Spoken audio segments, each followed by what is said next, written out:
Iya. Bayangkan aja 900-an member yang sebagian besar adalah pengusaha itu, Mhm. berarti kalau bisa dikatakan semua pengusaha UMKM yang ada di Makassar tuh anak TDA? Ya enggak juga sih. Sebagian besar ya? Sebagian besar, sebagian besar, Wah keren. sebagian Nah besar. langkah TDA Makassar sendiri untuk bisa membantu para membernya Mhm. bisa survive gitu apa perannya? Jadi di masa pandemi kemarin TDA Makassar itu mengeluarkan beberapa program. Ya.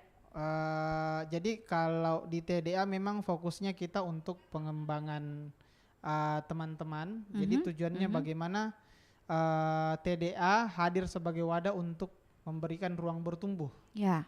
Program yang jalan ketika pandemi selain turun tangan untuk membantu orang yang terdampak, Ya. jadi kita mengencangkan program-program belajar.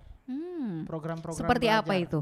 Jadi kalau di TDA kita punya program salah satunya namanya Kulgram, kuliah Telegram. Jadi kuliah Telegram itu sharing session dari salah satu member ke seluruh member yang ada di grup. Kemudian di situ diterangkan oleh si pemateri atau teman-teman yang sharing soal apa kebutuhannya teman-teman, apa yang mereka lakukan di tengah pandemi, strategi apa yang mereka laksanakan atau jalankan di bisnisnya sehingga mereka bisa survive. Wow, luar biasa. Seperti itu. Supportnya ke masing-masing member dalam bentuk edukasi ya, Iya. menguatkan si ownernya berarti. Betul. Wah, keren Karena nih. memang kalau kata salah satu guru saya, ya bisnis itu kalau Anak kuncinya, TDA juga? Iya. Tentunya.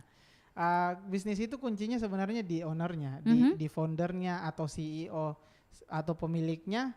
Karena kapan dia yang kalah, maka bisnisnya pasti kalah. Benar, sebagai ujung tombak gitu ya. Tagline TDA sendiri apa sih? Kolaborasi untuk pemberdayaan. Kolaborasi untuk pemberdayaan. Ya. Wow, nanti kita kulik ya apa makna dari kolaborasi untuk pemberdayaan ini dan juga sesuai apa korelasinya dengan tema kita pada malam hari ini ya. Masih di Smart Community, Smart Listener.